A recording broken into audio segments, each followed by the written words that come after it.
Airplanes have been around for more than 100 years, and their use has become paramount to our social structure.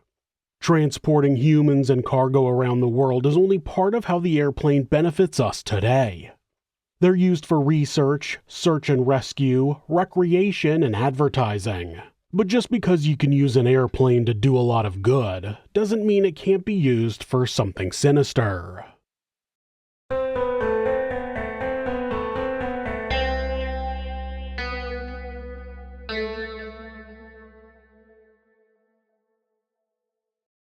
The true origin of flight has been argued for a century, but by the early 1900s, airplanes had gone from concept to practice.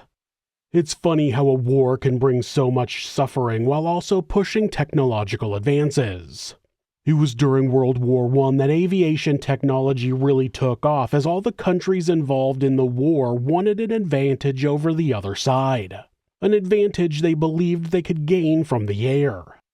In 1916, while the war was still raging, the first commercial airline, Aircraft Transport and Travel, or AT&T, but not that AT&T, began passenger flights between London and Paris.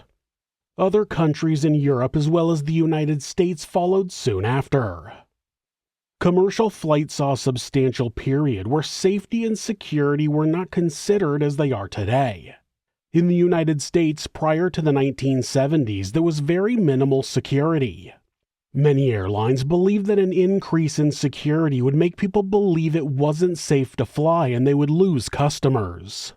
And up until the 1950s, there didn't seem to be a need for it. People didn't think anyone would sabotage a plane or hijack it because they'd never known it to have happened. It was a foreign idea.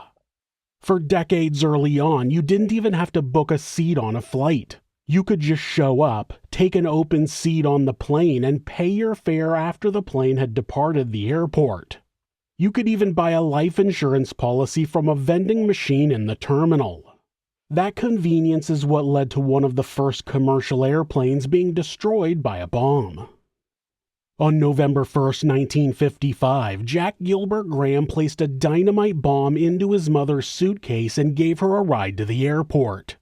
She boarded United Flight 629 while he purchased $37,500 worth of life insurance policies on his mother from a vending machine in the terminal, which was the motive for the bombing.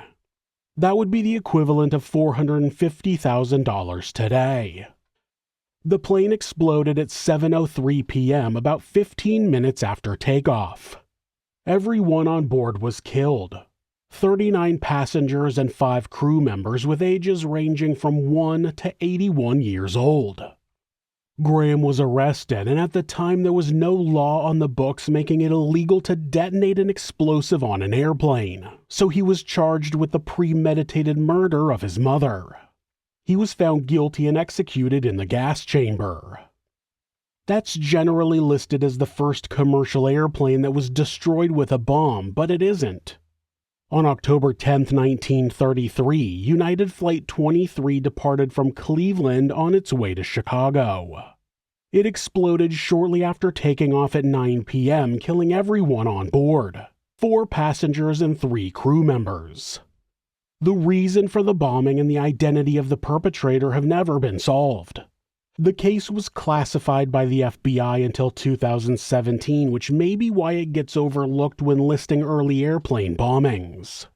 Even so, there were other bombing incidents before 1955. Most of them didn't destroy the plane or cause any casualties, but one did. On September 9, 1949, Canadian Pacific Flight 108 was headed to Quebec City from Montreal when it exploded near its destination. Everyone on board was killed, 19 passengers and 4 crew. Joseph Albert Guay was found to have organized the bombing to kill his wife, which would allow him not only to marry his mistress, but also collect the $10,000 Canadian and life insurance he had taken out on his wife. That would be the equivalent of $135,000 Canadian today. Guay and his 2 accomplices were convicted and executed for their crime. Airport security around the world remained light until the 1960s and 1970s. That was despite the increase in frequency of commercial flights being sabotaged. National Airlines Flight 2511 killed 34 in 1960. Air France Flight 406 killed 78 in 1961. Continental Flight 11 was the first jet airliner to be destroyed by a bomb in 1962, killing 45. Cyprus Airways Flight 284 killed 66 in 1967. Despite airports everywhere starting to increase security, commercial airplanes continued being taken down by bombs. The most deadly airplane bombing happened on June 23, 1985. Air India Flight 182 departed the Montreal Mirabel International Airport in Canada on the evening of June 22, headed for its next stop in London before continuing on to Delhi, India, and then heading to its final destination in Bombay, India. Hours later, as it approached the west side of Ireland, a bomb detonated in the forward cargo area, destroying the plane, sending it crashing into the ocean. The plane would end up 6,700 feet or 2,000 meters below the surface of the ocean, about 120 miles or 190 kilometers off the shore of County Cork, Ireland. Everyone on board was killed, 307 passengers and 22 crew members. 132 bodies were recovered, and there were multiple causes of death, including explosive trauma, lack of oxygen, and drowning. There were between 82 and 86 minors on board, 6 of whom were infants. It turned out that the bomb had been placed on the plane from its origin in Toronto, Canada. An unidentified man had convinced a gate agent to check his suitcase even though he was not confirmed to have a seat on the plane after it landed in Montreal. He had been on standby and had gotten a seat on the Toronto to Montreal leg of the trip, but since it wasn't guaranteed that he would continue on the same plane, he was supposed to carry his luggage onto the aircraft. Getting the suitcase checked meant he could depart the plane in Montreal and the bomb could continue across the Atlantic. The baggage was supposed to be x-rayed at the Montreal airport, but the x-ray machine had broken down, so security used handheld explosive sniffers, which they didn't seem to be entirely familiar with. Because of that, the suitcase containing the bomb was placed back on the plane, specifically at the forward end of the cargo hold. Air India Flight 182 exploded over the ocean and the evidence went to a watery grave, never to be inspected. But the bombers had gotten over-ambitious. The attackers also put a suitcase with a bomb on Canadian Pacific Flight 003 to Tokyo, Japan, where it was supposed to be transferred to Air India Flight 301, which was headed from Tokyo to Bangkok, Thailand. It's believed that the plan was for the bomb to detonate over the sea around the same time as Flight 182 exploded. Unfortunately for the bombers, the bomb exploded at the terminal in Narita International Airport, killing 2 baggage handlers. Despite there still being 2 deaths, the bomb did not claim the 177 souls on board Flight 301. It also gave investigators debris to sift through, which led them to discover the bomb had been housed in a Sanyo stereo that had been shipped to Vancouver, Canada. They were able to track down 2 men who were found to have been the most involved in the plan. Inderjit Singh Rayad and Talwinder Singh Parmar, 2 men of Indian descent who belonged to an extremist group called Babar Khalsa. The group is made up of pro-Khalistan militants who want to create an independent Sikh state in the Punjab region of India. They are designated as a terrorist organization in the United States, Canada, the United Kingdom, the European Union, Japan, Malaysia, and India. Rayat was never convicted specifically for the bombing of Flight 182, but he did spend a few decades in prison after he was convicted of a string of other charges related to the bomb that detonated in Narita International Airport. He was released on parole in January of 2016. Parmar returned to India after the bombing and was killed in a police shootout in 1992. Of course, we've only talked about one specific way to commit murder with a plane. Sometimes people decide to just take over the plane by force and crash it. That happened on December 4th, 1977, when Malaysian Airlines System Flight 653 was hijacked by an unknown person who demanded the plane redirect to Singapore. The cockpit voice recorder picked up the pilot telling the hijacker that the plane would run out of fuel before they got there, followed by 2 gunshots. It's believed the hijacker shot the pilot and co-pilot, and the plane went into a nosedive, becoming almost completely vertical before hitting the ground. All 100 crew and passengers were killed, with at least one of them being the hijacker, but their identity has remained a mystery. On October 2, 1990, Xiamen Airlines Flight 8301 was hijacked while traveling from Xiamen Gaoqi International Airport to Guangzhou Baiyun International Airport, both in China. He entered the unlocked cockpit with a box he claimed was a bomb and demanded the plane redirect to Taiwan. Again, needing more fuel in order to reach the new destination, the hijacker allowed the pilot to land at Guangzhou Baiyun International Airport, but just as they landed, he assaulted the pilot and the plane veered off course. It barely started to take off from the runway again when the tail struck a ground service vehicle, then struck a parked Boeing 707, breaking off that plane's nose. The airplane plowed into the side of CAAC Flight 3523, which was getting ready to take off. The CAAC plane split in half, and the Xiamen plane broke into 4 pieces. 46 of the passengers on the CAAC flight died, and 93 passengers and 7 of the 9 crew members died on the Xiamen flight. One of those fatalities was the hijacker. That person turned out to be Zhang Xiaofeng, who had stolen 17,000 Chinese yuan from his employer and was attempting to flee to Taiwan. That would be the equivalent of 55,000 Chinese yuan today, which would be about $7,600 or 6,500 euros. That's what he destroyed 3 planes and killed 128 people, including himself, for. The most famous account of airplanes being hijacked and crashed would have to be the 4 flights used by Al-Qaeda terrorists in the 9/11 attacks. American Airlines Flight 11 and United Airlines Flight 175 both departed Logan International Airport in Boston, Massachusetts on the morning of September 11, 2001, headed to Los Angeles, California. Both flights had 5 hijackers who originated from various Middle Eastern countries: Saudi Arabia, United Arab Emirates, Egypt, and Lebanon. Each team had 1 member who was trained as a pilot and 4 others to act as muscle. The hijackers made announcements to the passengers to remain calm and they would be returning to the airport. That would end up being a lie, and the pilots of each of those planes flew them directly into the World Trade Center towers in Manhattan, New York. Shortly after Flights 11 and 175 departed Boston, American Airlines Flight 77 departed Dulles International Airport near Washington, D.C. and was taken over by another 5-man team of terrorists 30 minutes later. That airplane, which was also on its way to Los Angeles, was turned around and flown directly into the Pentagon, which is the headquarters of the U.S. Department of Defense.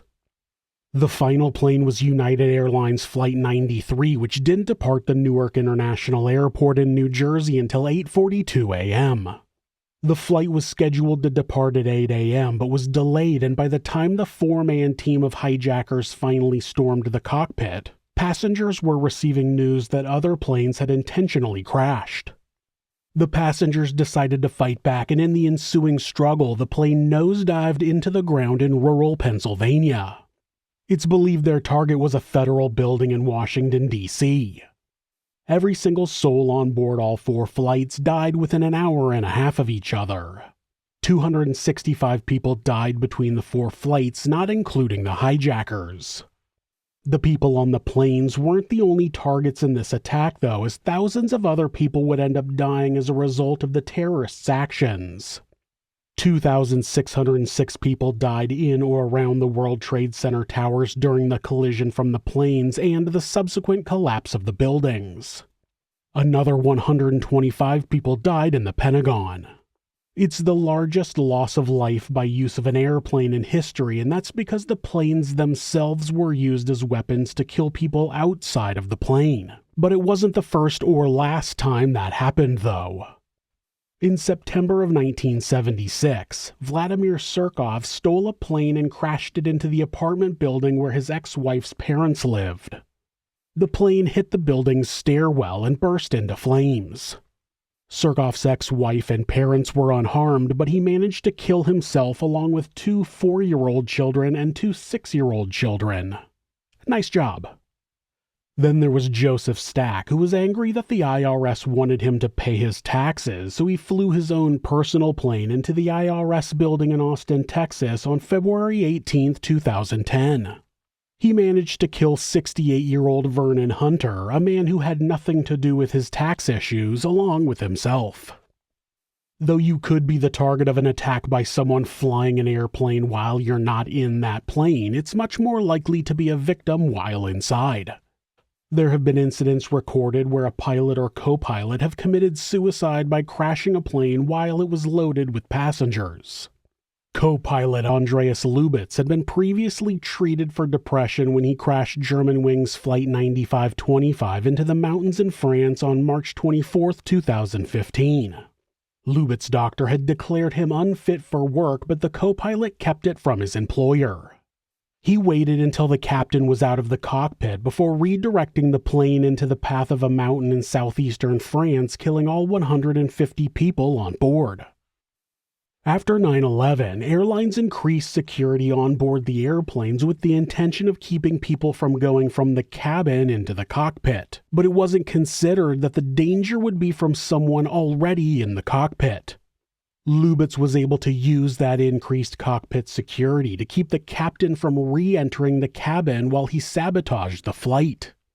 Due to that, many airlines introduced a policy that required 2 crew members to be in the cockpit at all times. But even a rule like that wouldn't stop all acts of murder-suicide by plane. On October 31, 1999, Egypt Air Flight 90 departed the Los Angeles International Airport with a planned stop in New York City before its final destination of Cairo, Egypt. When the aircraft was about 60 miles or 100 kilometers east of the United States over the Atlantic Ocean, the cockpit voice recorder captured the captain excusing himself to use the lavatory, and then the first officer, Gamil al-Batouti, began praying. A minute later, flight data recorded the plane entering a steep nosedive. Soon the captain is heard re-entering the cockpit and asking what happened. The captain struggled to recover the plane, and al-Batouti turned off the engines. Once the engines were completely shut down, power to the entire aircraft went off and the recording stopped. Flight data recorded the plane starting to recover elevation, but it soon went back into a nosedive, followed by one engine and some other debris detaching from the plane due to the stress of the maneuvering. The plane broke apart at about 10,000 feet or 3,000 meters, and the pieces crashed into the ocean, killing all 217 people on board. After the attacks on 9/11, airport security underwent significant upgrades. More rigorous screening of passengers and baggage, an increase in security personnel, restrictions on liquids being brought onto the aircraft, and air marshals on more flights. Though it may seem like there are more airplane crashes today, that's only because the stories are more widely available due to access to media online. The reality is that there have been less planes involved in accidental or intentional crashes over the last 2 decades. On top of that, air travel is the safest means of travel in the world when you consider the amount of flights that happen every year versus the amount of planes that crash. That leaves us with the last and possibly darkest way that airplanes are used as a means of murder, an act that's become labeled death flights. One of the earliest recorded accounts of death flights happened in Colombia during the Violencia from 1948 to 1958. During that civil war, the Colombian military would fly dissenters over areas that were controlled by guerrillas and throw them out of the plane. Augusto Pinochet was the dictator of Chile from 1973 to 1990. His former personal helicopter pilot admitted that on numerous occasions he threw prisoners into the ocean or into the high peaks of the Andes. It was later revealed that 120 people had been taken on a death flight at the request of Pinochet. The dictator of Argentina also used the method during the Dirty War from 1974 to 1983. The total number of victims is unknown as thousands of people disappeared, but various groups estimate the number of people who were thrown from planes to be between 10,000 and 30,000. But death flights were not a strictly South American method of execution. It was used by the French during the Malagasy Uprising in Madagascar in 1948, as well as the Algerian War, specifically the Battle of Algiers in 1957. The apartheid government in South Africa executed rebel fighters that way in the 1970s, and the Papua New Guinea Defense Force used the method during the Bougainville conflict from 1988 to 1998. Of course, unless you're in a situation where you've gotten on the bad side of a vengeful dictator, you're probably pretty safe from being the victim of a death flight. Otherwise, airplanes are still the safest way to travel. The news has been filled with stories of aviation accidents around the world in 2025, but the number of airplane crashes has not actually increased. Based on the number of fatal airplane crashes that have happened in the US alone, the number is actually trending to come in lower than previous years. You have a 1 in 816 million chance of dying in an airplane crash, while you have a 1 in 93 chance of dying in a car crash. So, despite the idea that you could die in an airplane, not just due to an accident, but because someone put a bomb on the plane, or hijacked the plane, or the pilot decides to end their life and take the passengers with them, your chances of that actually happening is pretty close to zero. It's getting into a car that should make you stop and wonder, is this somewhere I could fly to? Thanks for watching This Is Monsters. New episodes are uploaded twice a week on Mondays and Thursdays. There are occasional bonus episodes covering unsolved cases and criminal history. If you have a suggestion for a case you think I should cover, leave it in the comments. You can always follow the channel on Instagram at thisis_monsters and purchase merch at thisismonsters.com. Thanks so much, and be safe.